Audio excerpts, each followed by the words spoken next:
welcome to Nick Dana from American Magic to the Live, Sail, Die chat here with myself, Suellen, and Chris Steele, otherwise known as Steely. How are you, Nick? Very good. Thanks for having me. No worries at all. What's been keeping you busy since you guys bowed out from the Challenger Series? Can't complain. It's Kiwi summer. It's been probably the best weather yet of our time here, and plenty of waves, plenty of wind. It's probably the only silver lining to us getting knocked out so early is there's so much to do here, and such a beautiful country that we've been able to travel a lot. I got a camper van, and we've just kind of been doing daily missions out of Auckland. Yeah, loving it. What sort of activities have you been getting up to on the water?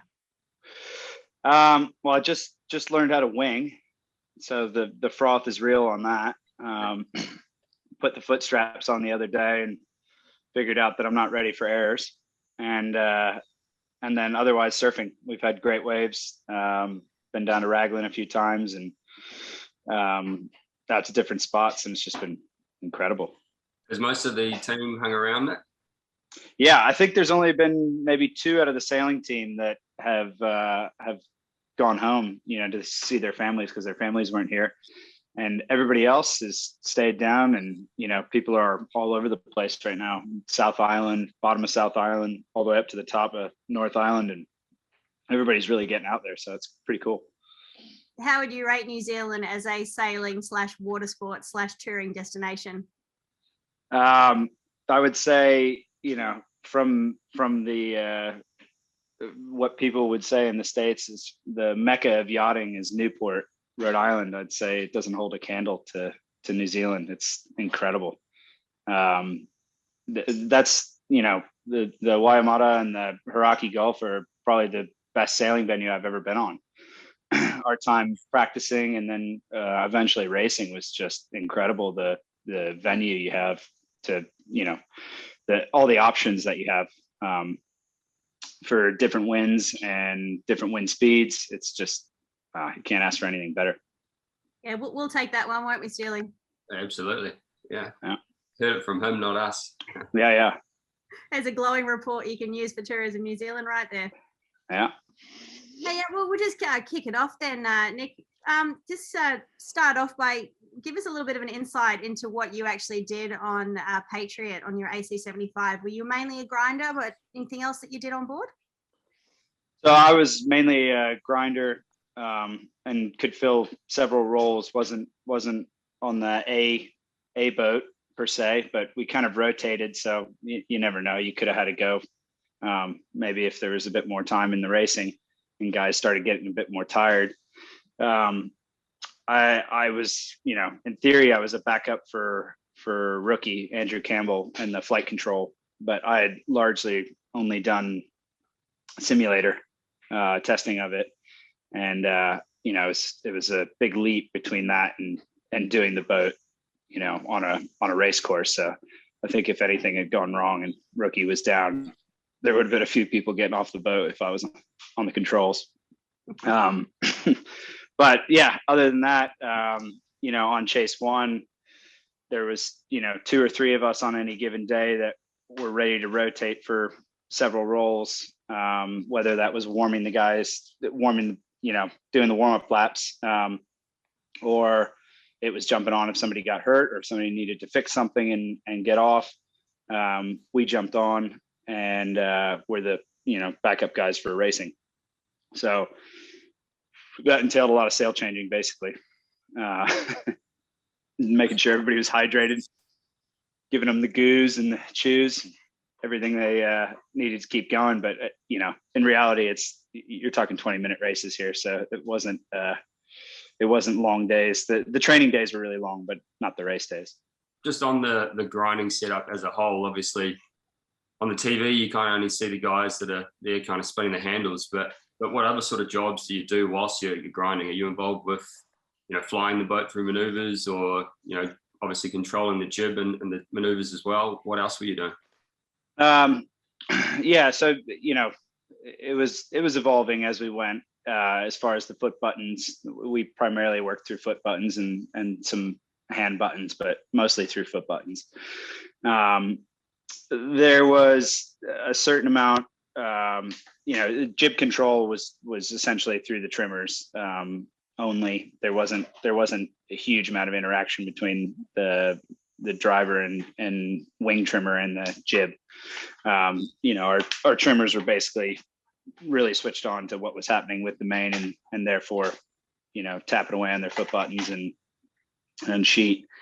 And then all the other roles, not as much in the actual boat control, mostly in the sail interface.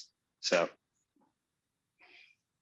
I can't give away too much because I don't know if these guys want to go again or not, but there's nothing too revolutionary behind it, but we worked it out as per our system to kind of be as effective as where we could get it to with our hydraulics and with the controls that the jib trimmers and the wing trimmer needed to have over their system. So we did the best we could with that. I think every team had a pretty different solution for all of these things, and it was really interesting seeing that, especially on TV now. But I don't think it was necessarily won or lost in any of that. Yeah, nice. And then I guess let's move to the race period, starting I guess with the America's Cup World Series pre-Christmas.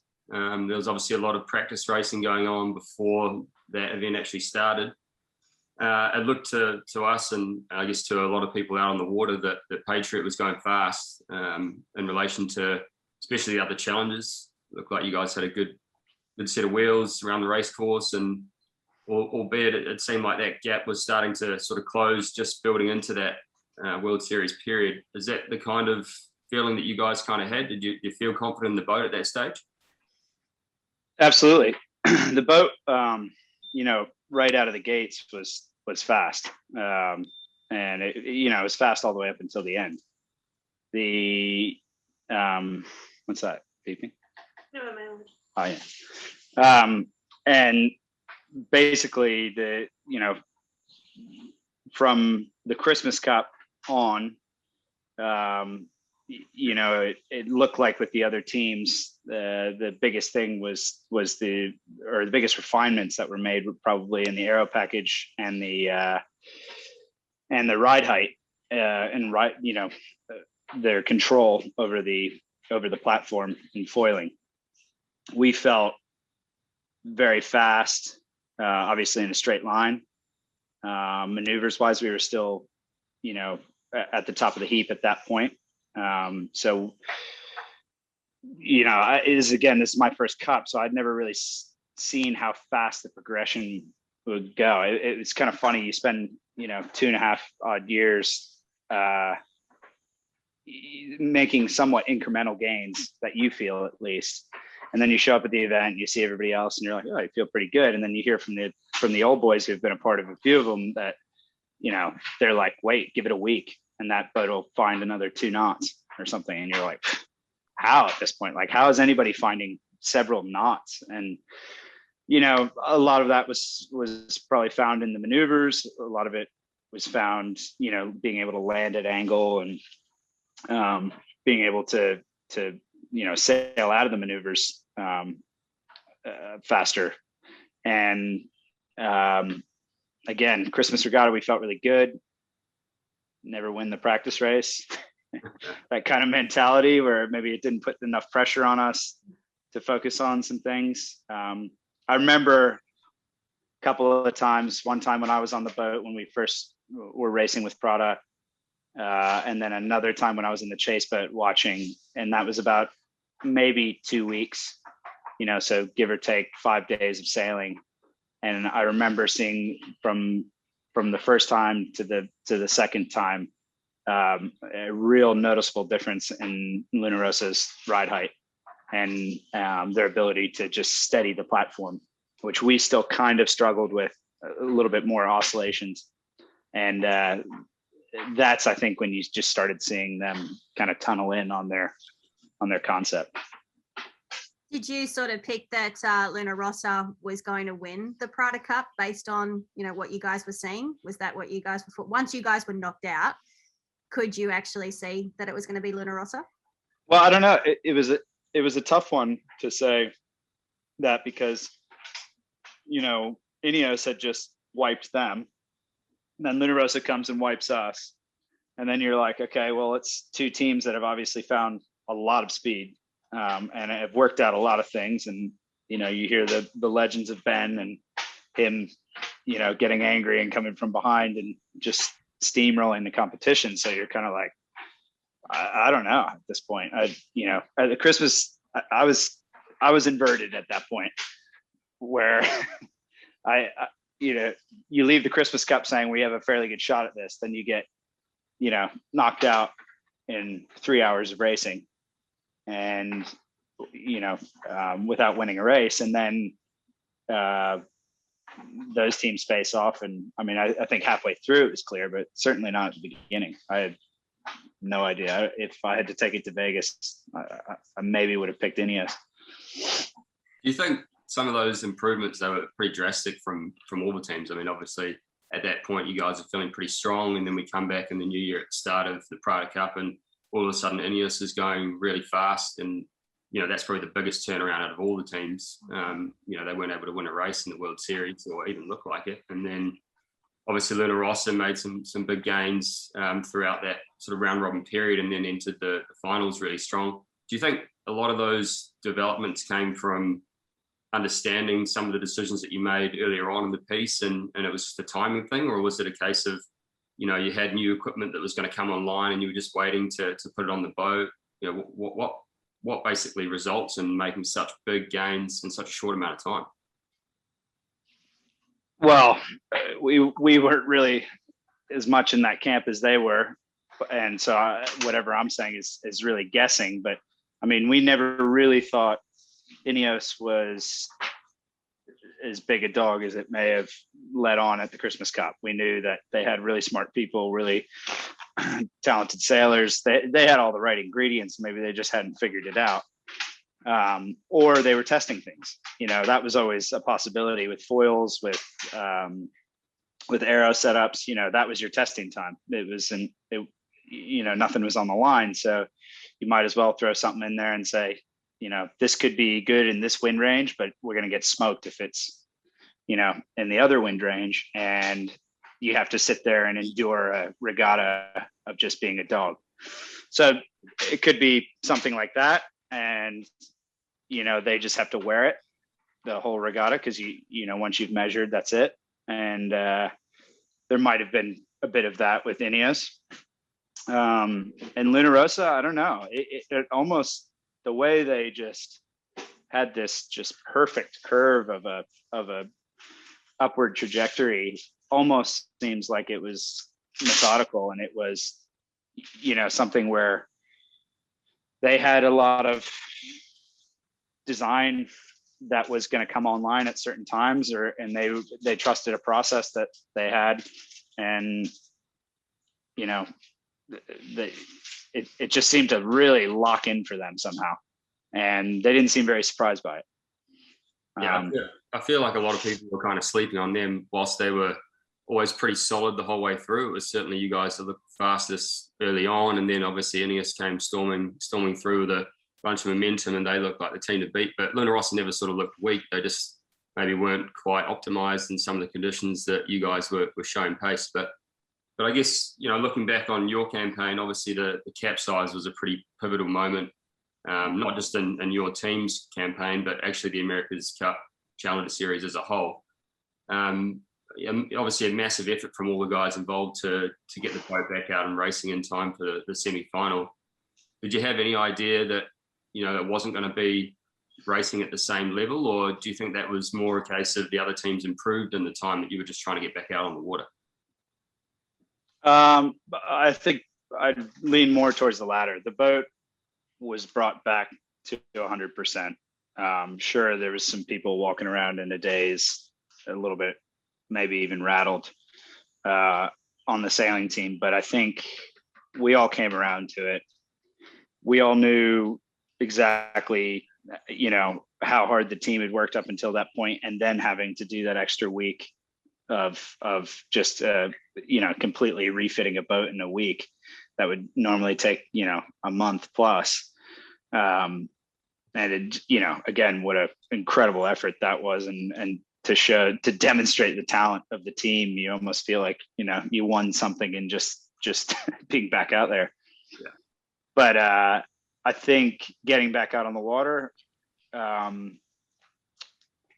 yeah, you that day of getting back out, it was like, let's get a couple laps in, let's get some starts in, let's make sure that everything's functioning. And you know, the boat was back. Yeah, there was a couple little things here and there towards the end, but for the most part, it was the original Patriot that was back out there. And I think there was a big progression in that week. And I think we missed out on that opportunity, and it happened so fast. It's almost exponential in which these teams are gaining, and we just missed out on that. How much support from the local community did you guys really get in helping rebuild Patriot? Because we know that everybody we know rallied around you guys. I mean, did that obviously make a big impact in getting you guys back out in the water? Oh, huge. I can't even tell you. I mean, you could probably quantify it in how much caffeine that New Zealand sent to us through Johnny Ray's coffee, or I mean, there was 50 coffees showing up every 6 hours or something. But no, New Zealand was incredible, especially Auckland, in being behind the team and giving us whatever we needed, and you know, above and beyond. Certainly, Team New Zealand helping us out with the panel, and you know, putting their boat builders who are probably just winding it all down, putting them back to work on that was, you know, we're very appreciative of that. Yeah, it was a hell of an effort by the shore crew, and New Zealand was behind it. I think somebody said this is the only time that the Kiwis will back the Americans. So don't waste it. So you feel a little bad about that, but no, we really appreciate it. Yeah. Just on that, there's been a few people who have asked the question as to why you guys took those really cool Band-Aid graphics off for racing. I asked the same question. I thought that was cool, but you know, it was probably a weight thing. How much weight could a couple of stickers? Arrow. You can't have a paint line. We needed everything at that point. We were up against it. We couldn't have that drag. I don't know. It was a good idea. I think Jim Turner and a couple others came up with that, and I thought that was really good.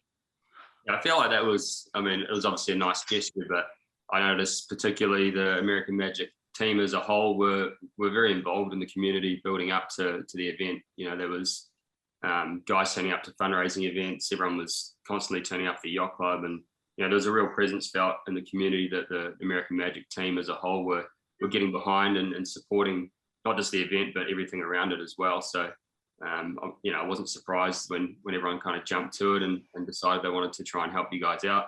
Obviously, it would have been a pretty disappointing way for things to end. But I guess, like, moving on from that and looking forward to, you know, the Prada Cup finals, like, was that something that the team watched closely? Were you know, in a full sort of debrief phase at that point, or, you know, was everyone pretty interested in what was going to happen from there on? After we had been eliminated? Yeah. Yeah.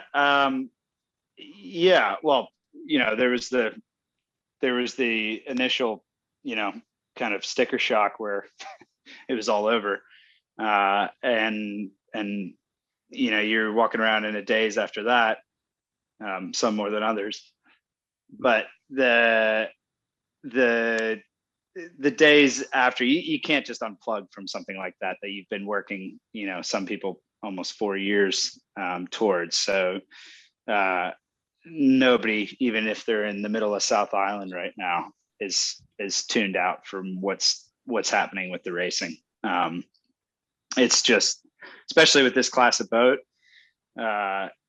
it's just incredible to watch, and especially if you've ever sailed on one, you're just glued to it, because there's such just beasts of machines, and it's so cool to see how others have tamed them. And it almost seems like each time they come out on the course, you're seeing something different. And to the layman's eye, you may see it as well. That's the crazy thing about this class is, it looks just as crazy to me as it does to you. And I looked at it for a long time from a chase boat and from being on board. And you're able to actually see some of the changes. And I listened to your guys' commentary and stuff, and you're pretty switched on to a lot of what's going on in those things. So I guess it translates pretty well. Everybody was worried that it wouldn't translate that well. And I think it's, exceeded expectations for sure. So just on that then, American Magic, pretty confident that you guys are going to come back for the next round, the 37th Cup. And what are your thoughts on staying in the AC75? And is that something that American Magic is all for? Well, speaking on behalf of American Magic, who I'm not employed by anymore, but I hope so, because what a great team and what a great group of people. I think that's the hardest part. Is it wasn't a campaign that other than the scorecard was disastrous by any measure. The boat build, the shore crew, everything that was achieved, every milestone, everything was actually really successful, right up until getting the boat back on the water. After the capsize, I mean, all of it was just like, above and beyond what you can expect from a campaign that has to kind of, undergo this kind of racing and this kind of schedule for 3.5 years during a pandemic. I hope they come back. I hope all of the principals that were involved come back. I think, people like Roger Penske and Hap Fouth and Doug DeVos are all, incredible mentors and also, patriots of the sport. And, Roger Penske alone, teaches you a lot about sport, and he knows better than anybody that you don't win them all. So hopefully they're back. So we had heard that if you guys had have gone all the way and you had have won the thing, that there was a chance that you were going to go back to 80 to 100 foot displacement keel boats. After being on an AC75, why would you go back? I heard these things. It's not like any of this is discussed in a team room or anything like that. It's at very different altitudes. I had heard things like that probably through, Facebook or something like that. And you're like, whoa, I didn't know about that. Rumor mill. I can't knock the 100-foot monohull. So we've got a transatlantic record on one of them, displacement, but again, just rumor mill, because there was nothing discussed. And all I can tell you is that everybody who was a part of it was blown away by these things and had a lot of fun racing them. So hopefully they keep it in the air. Nice fun. Just before we sort of get on to, I guess, more of your personal sort of plans with your sailing and stuff, you talked a lot about watching the racing or watching the AC75s from the coach boat, and then you get to see them racing on the television. You obviously got all the onboard footage and audio and everything coming off the boats. Has there been anything that kind of you've seen that stood out with the other teams that maybe you guys hadn't have thought of or wish you would have done differently just from what you've seen on the racing? Yeah, there's quite a few things, but it's always tough to really know if that's what the difference maker is. Yeah. I'd say watching the last the Prada Cup final with Luna Rossa and Ineos, I'd say probably one of the biggest things I noticed, other than the dual helm, which I think is awesome, and they've really nutted that out and crushed it, despite what all of us probably said, a year ago. I think that's a real race winner. I think their aero package, Luna Rossa's aero package, they're the way they trimmed their sails was very different from us. The way they set everything up was very different. Maybe it matched their boat a bit better. So it's hard to say if we did the same thing on Patriot, it would have had the same effect. There's a lot of different things. I definitely noticed that in Luna Rosa. Ineos, I think theirs was much more of the tactical interaction of Giles and Ben. Looked really slick, and ultimately, I think it would have been a different story if it was, two of the same boats racing around. It would have been much more interesting to see the dynamic between the dual skipper and the tactician and skipper.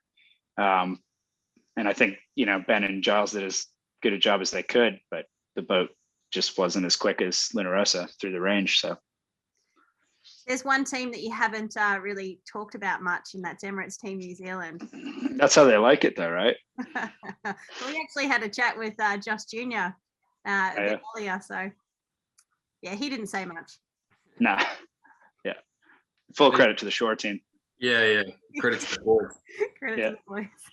One of the main sort of differences, I guess, that was very specific to your boat was the noise that sort of came off on board.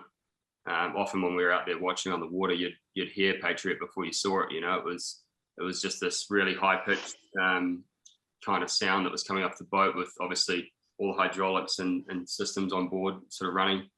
What's the idea there? Is that coming from the Airbus background? Obviously, you guys are supported by Airbus. Is that just completely different technology, or what's the go? It was really just intimidation. It was like the Teslas that run the engine sound, even though they don't have one. No, that just it's from all the boats. That's just purely whatever part of the hydros that they have sourced from their supplier. A pump sounds differently in a carbon drum, and where it is and what it's doing. So whether it's linked to a traveler or whether it's linked to the foil cant system or the flaps or whatever, it makes different sounds. And so you could hear it off of Team New Zealand. You could hear ours is probably the loudest, especially audio wise, because our mics picked up on it the best. Probably because our comm system was so good. But yeah, that's all it is. The other thing I was sort of thinking about in my head is obviously that a lot of the development now is done through simulation. Each team kind of has their own programs and software in terms of the simulators. And I wanted to sort of figure out if you guys had, much of an idea. Obviously, when you see boats go out on the water and you can sort of see the different hull shapes and foil shapes, and you kind of take that information and run it through your simulators. Was there particularly a single boat or a single set of foils that on your software looked really strong and you guys would think that potentially could be a game changer? I think if you followed our foil progression, there wasn't as much of a change through the range of them, from the second foil setup on the mule all the way through to the end. It kind of followed a general shape, which obviously we had confidence in being pretty fast and change certain things. It's really interesting looking at how the other teams went about the process of putting their foils in and testing one side versus the other, and everybody's got their own formula that they followed, and we trusted that our foils were going to be fast. Maybe they're a little bit harder to maneuver on. Again, it's tough to say if that was the trimming of the foil, or if that was how the helm was reacting to it, or the wing or jib trim. I mean, there's so many variables with these things that I think the biggest thing, going back to Luna Rosa, having the dual helm, I see the biggest advantage there almost is the loop between the guy flying the boat and the guy driving the boat, and both of them understanding those roles intimately cuts out on a negative feedback in terms of the guy knowing how much leverage the other guy has and therefore reacting in a certain way that the other guy doesn't have to compensate too much. He knows that he can catch it at this, and the other guy knows that he doesn't have to steer differently or whatever. So I think that, other than them being settled from one board to another and not running around the boat, but I think that is something that, will definitely be looked at as a, real performance gain. What about the hull shapes? If you had to pick another hull that wasn't your own out of the three boats left, is there one in particular that you think is more stronger than the others? Well, looking at Team New Zealand, like, you think that thing's out of SpaceX. You're just like that. A lot of what we said with Team New Zealand when we would look at them come ripping by is you're just like, just looks fast. Like, the amount of foil that's in the water, the foil shape, the cord length at the attachment, how clean the boat is, arrow wise on deck and everything. You're just looks fast. And I think to a certain degree there is an element of like trust your eye in a lot of these things where it's like that just looks quick. We'll go with that. That's yeah good for us. Yeah, well, that's about as in depth as my design's going to go. Cool. Just take a pause. Yeah. All right, Steely, where are you going to go next? Did you have any idea of who you thought would win the Prada Cup at the start? And then, obviously, since the Italians did win, where do you sort of expect them to line up against the Kiwis starting next week for the America's Cup? I would say, to be honest, leaving the Christmas Cup before the Prada Cup, we thought we had a pretty good shot at winning it. And, obviously you got to have that as a competitor, but we actually thought we were there speed wise. We knew it wasn't going to be an easy one, but we thought we're in pretty good position to do it, us or Luna Rossa, because leaving at that point, Ben and them hadn't figured it out, and they did. Going ahead, I could see the advantage being early to Luna Rossa, as they're just race hardened, and if they get a few starts, hopefully for them they can just keep it and maintain a lead, because I think Jimmy's pretty potent right now in the starts. They've really got their, it's obviously not very easy with these things in terms of the speeds and even what the simulator correlation is to what real life is, and so I think things change very quickly, and it's hard to nail your targets, and Jimmy seems just really locked in at the moment. So I think a friend of mine was saying the other day that very similar thing, that they're going to pick a few races off in the beginning, and then Team New Zealand will probably do what they do and figure it all out. And their boat's fast, no question, and the rumors are stupid of how fast it's going now. So I hope we see some crazy stuff. And yeah, you definitely feel their presence when you're on the water. Like that's a very slick campaign. So that rumor, sorry, cut. Adam, cut this part out, that little mistake bit. So yeah, the rumors of Team New Zealand hitting 60 knots. Do you reckon that's a little bit far-fetched, or do you reckon they've done it? I would definitely not go on record saying they have not done it. It's a lot, it's 7+ knots above what we did, and we thought that was pretty fiery. But again, looking at the package, you're looking at the same thing I am, and when that, Steely, you've been out in the boat, when they come ripping by, it feels different than the other boats. So I would not put it past them. Yeah, sure. Just going back to the talking about the race practice, that Luna Rosa's had, and obviously the form that Jimmy and Francesco Bruni kind of bring into the match. Whilst there's those sort of advantages, how significant do you think the difference is for Team New Zealand? Obviously, having seen onboard footage and audio of what's happening on board Luna Rossa for a couple of weeks now, versus the flip side to Team New Zealand not racing since before Christmas, where a lot of that content that other teams would have had access to in the past, they haven't had that opportunity. So potentially a lot of the differences on board will have gone unnoticed until we see them next week. Yeah. I think it's interesting to see that you're certainly seeing Team New Zealand try out some stuff that Luna Rossa is doing. Yeah, I don't know if that's fully true, if they're trying the dual helmsman, or they're trying, to split it up without running around the boat as much. But I'd say that's a win for Luna Rossa.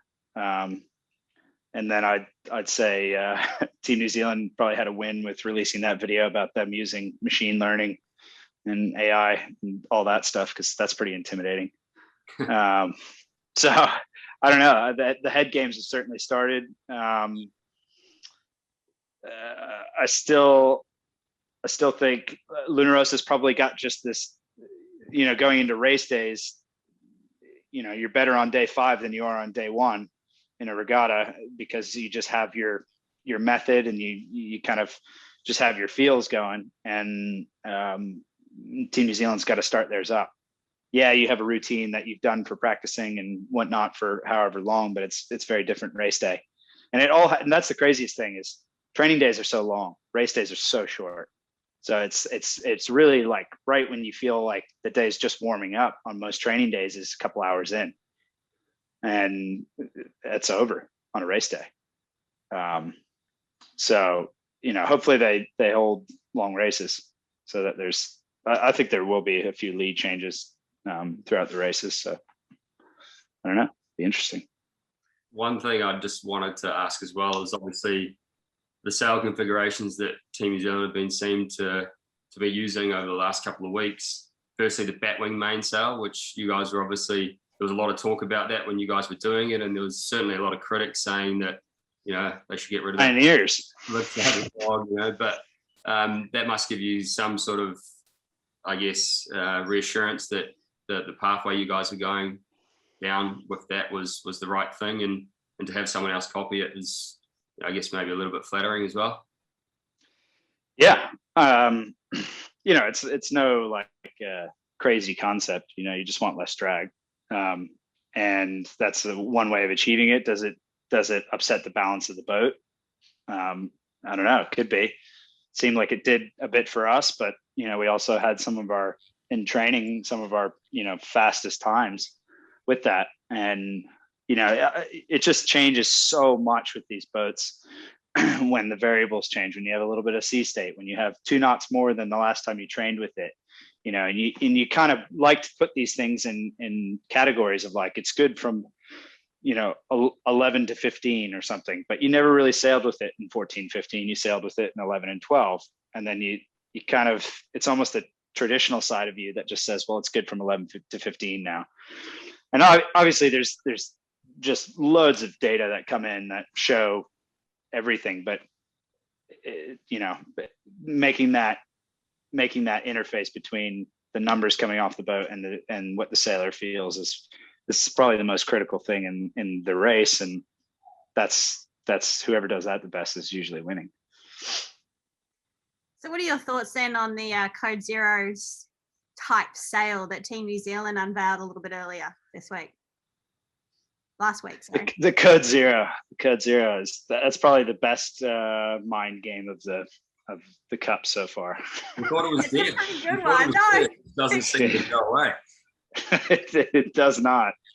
I mean, it'll be interesting to see. They pull that out, which, again, if you're getting up and foiling in 8 knots, 7.5 knots, with a couple of these boats have done, especially those two, the fastest in the lowest range, or at least fastest to get up on the foils.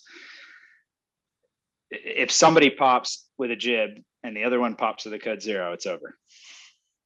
Obviously if the jib comes off, then, if they come off the foils and the guy stays on, but a lot of it's, you're not sailing at a great angle to keep the code 0 going. Again, Team New Zealand, a little bit better at it than most.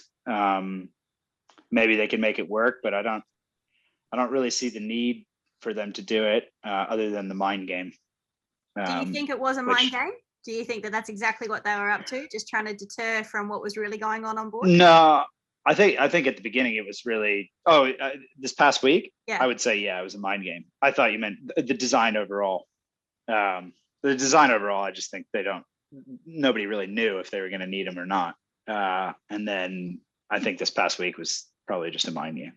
It's interesting though, because like the code 0 that I guess we're using last week was far different to any of the ones that we've seen on any of the other boats. The other boats kind of looks like just a really big jib that comes off the bowsprit and extends a little bit further back, and kind of has the same concept as your biggest jib, but obviously that more sail area to help you get up. Whereas this one seems like more of almost like a drifting sail, and it's furling, which is the main difference to what we've seen with some of the other teams. So I wonder, do you think it's just something that they're using in case you get a shutdown breeze, like in that race in the Christmas Cup with Ineos Team UK? Something you maybe be able to pull up and deploy and just try and drift over the finish line? Yeah, you could. Well, you certainly considered all of those options. I mean, in boat 1, we had a pit winch at one point. So it was, everything's on the table. It would be tough to do the transfer given the crew work and whatnot that would be involved. Especially if the breeze came back, you'd just be caught in no man's land, getting a furling sail up, getting the other sail down, getting rid of a headstay. It's, a logistical challenge, but leave it to the Kiwis. They'd probably figure out a way to at least just get it on their final board and get them across the line if they needed to. Who knows, if they felt that it was really, going to be in that steady 6.5 knots or whatever, 7, and they went with it and they just were able to stay on the foils and assume that product would get up on the foils, but it would inevitably fall off the foils. Then it makes sense. But you'd have to be pretty damn confident that you can hang with somebody on a jib if they stay up.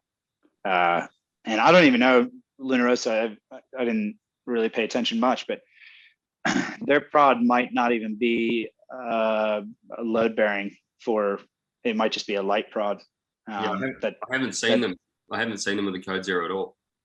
Yeah, and that may just be. It's an easy way to save weight, is to just make it meet the linear load test, and it can't take any side loads. So obviously you can build it a lot smaller.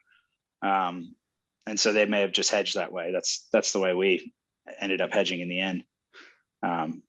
So who knows? Yeah, and then just on the foils, which are obviously a pretty big factor with these boats. I almost feel like there was kind of two groups. You guys were a pretty similar kind of concept to Team New Zealand, although you had maybe a little bit more of a bowl. Theirs was maybe kind of a little bit more squashed. But Ineos Team UK and Luna Rossa kind of no bowl, almost looked like bigger overall sort of surface area on the foils. What's the science behind the two? What's the thinking? Where should one be stronger than the other? Because obviously now you've got Team New Zealand and Luna Rossa, and the foils look visually very different. So is there any idea or insights as to where you think one might be better than the other? I can assure you I'm the last guy to be asking about that. But I think from looking from the outside, you would say, I would say us and Team New Zealand had actually very different foil shapes.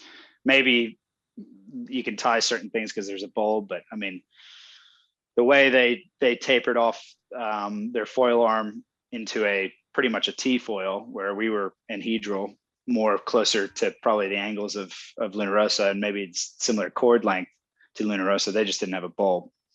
I'd say, in the beginning, it was whoever you designed it for, whatever you thought was going to be the wind range. And yes, you gave up some on the early end. For us, it was like, we're going to be real fast, come 12 knots, we're going to be real quick. And we were, and Luna Rossa was, getting up, and we were struggling in 8-9 knots, and Luna Rossa was getting up just fine. And then we'd race them in, 18 knots, and we'd be going like a bat out of hell. They figured some stuff out. And now they can race the entire range, which Team New Zealand has been able to do from the beginning. So yeah, I think from their standpoint, they've been able to sail fast in almost the entire range for longer than anybody. And that gives them probably more of an advantage than the others. Yeah, for sure. I agree. Okay, and then I guess just moving on to you and what's to come in the next sort of year or so. You've obviously got a pretty decorated background with the ocean race. Is there sort of anything on the horizon, 11th hour racing or anything like that going ahead? Not much going on right now. Obviously the pandemic shut a lot of stuff down. This reminds me I should get in touch with Charlie. If you watch this, Charlie, I'm unemployed. No, the 11th hour stuff's really cool. I mean, the ocean race, it has all the recipe to be something really special and cool. Those boats, speaking to, Charlie and Mark and a few of the guys that Sci-Fi who did the transatlantics, they say it is a hellish boat to do a crude race on. So I don't know. It definitely, less people creates less opportunity to get on those boats. It's going to be hard. And not to mention the race is pretty stalled out with the pandemic right now. So who knows? Could just be winging for a while. How long are you going to stay in New Zealand for? I think we're out of here beginning of April. And yeah, we haven't booked the plane ticket yet, but we got to keep kicking it back. So I don't know. There's not a huge amount to run to right now. There is some offshore stuff that's slowly starting to come back, which I'd love to go do.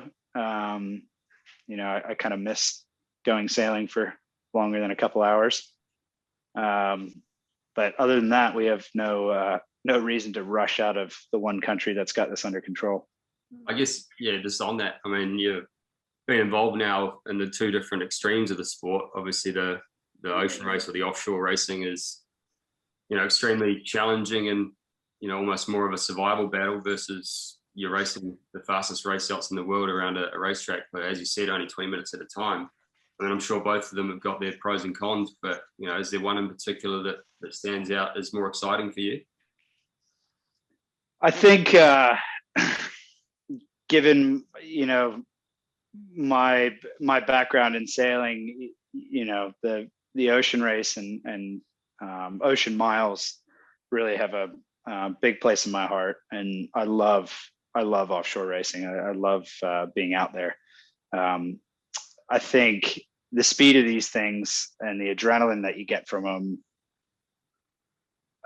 maybe a few nights in the Southern Ocean, you could get up there, but doing 53 knots on one of these things is pretty incredible. It's really funny. I hadn't done a lot of foiling prior to joining the team, and when you first get up and the silence of it all, and no longer feeling the waves, pound your teeth in, you're like, yes, this is the future. Why have I spent so long in the water? So I think foiling is just taken such a quick turn, and everything's going to be in the air soon. And I'm very happy about that. The offshore stuff going foiling, I hope it progresses a little faster than it is right now, to be honest, because they're in the worst stage of semi foiling, which is, Charlie explained it to me. It was like several nights that we had in past races off of South America and these terrible sea states. And he was like, it's like that all the time in 15 knots of wind. And you're just like, oh God. So yeah, the future is certainly bright for foiling. I hope I can do a lot more of it. I think SailGP is really cool. I think that's probably one of the most special events in sailing of my time. Not me sailing in it, but just looking at it from the outside. It's hopefully that lasts for a long time, because that's really cool. So if anyone here is involved in SailGP, you're also looking for a spot. Yeah, I think that train is sailed. I think that's locked in now. Maybe just next year, but I mean, just quickly, how, with such a sort of longevity background in the ocean race, how did you end up in the America's Cup? Just applied for it, really. There's a couple guys that I knew that were already on the team, and then spoke to Terry after finishing the last race and said I was keen, and it just kind of bounced on from there, like the sailing world usually does, where it's a bit of word of mouth and people trust things, and it worked out great. I'm really grateful for the opportunity that Terry and the team gave me, and such an incredible experience, especially during a pandemic, in which we kept sailing, and in several different places and living in different places. I've been on the road for 10 plus years, working through 4 Volvo races. So to be in one place, sleeping in one bed, every day for years on end, it was a different experience for me. So yeah, we had fun. We had fun in Pensacola for sure. Nice. Just hold. Nick, when we wrap this up, don't hang up straight away, if that's okay. Okay. Cool. All right. Steely, I'm just going to roll into sort of like a last question now, and then we'll wrap it up. It's been an hour. Yeah, sorry. Sorry. I'm long-winded. No, it's good. It's really good. He's an ocean racer. He's good for like yarning. Yeah. Hey, so Nick, as someone who has done 2 of the top events now, in sailing in the world, the ocean race and the America's Cup, what advice would you give to the next generation of kids coming through who want to be in your shoes? I'd say, probably the biggest thing is diversify yourself as much as possible to fill as many roles as you can, because you never know which role is going to get your foot in the door. It could be, it could be sail making, it could be boat building, it could be rigging, it could be any of those things that get you in there. And ultimately, the more you are handy, it's not a big enough sport where all of these roles are groomed from a very early age or anything. You ask any guy on a professional sailing team at this level, and they've all had crazy different paths to getting there. Nobody is like, no 2 people have the same path. Maybe Blair and Pete, but other than that, everybody, and that's part of what makes it so interesting is one of the guys on our team was a chase boat driver who went to culinary school as a baker, and then ended up being one of our best grinders. I thought you were going to say. What's that? What did you think? I thought you were going to say he ended up being your team chef. Yeah, no, but he did do some very good baked goods. But yeah, I mean, seriously, it was a guy like him, Sean O'Halloran, who just worked his ass off and was constantly trying to better himself by learning different things, whether it was deck hardware or whatever he could help out with in the shed. He just kept going to the point where people were like, all right, come for sail. And off he went. And he was switched on, and next thing. And I think his is an awesome story. And there's a ton of guys like that. And the more you diversify yourself, the more opportunities you're going to have. That sounds like pretty good advice. All right, but the real big question of the night, and Steely's going to need help on this one, so he needs all the help he can get. Who would you put your money on in the 36th America's Cup match? If I was a betting man, and I am, Doesn't necessarily have to be your money. If you were advising someone of where to put are we betting right now? We might be. Do you want to put something on it? Let's go. Are we doing odds? Yeah. I would have to say I'd put it behind Team New Zealand, because there's enough races for the, if it was first to four, I'd say probably Linarosa, but I think there's enough races in which they'll figure out just how fast their Ferrari is, and or Tesla for that matter, and they'll beat the Ferrari. Nice, fair enough. I'm happy with that. Yeah. Oh, well, thanks very much for coming online and giving us all the insights, mate. We really appreciate it.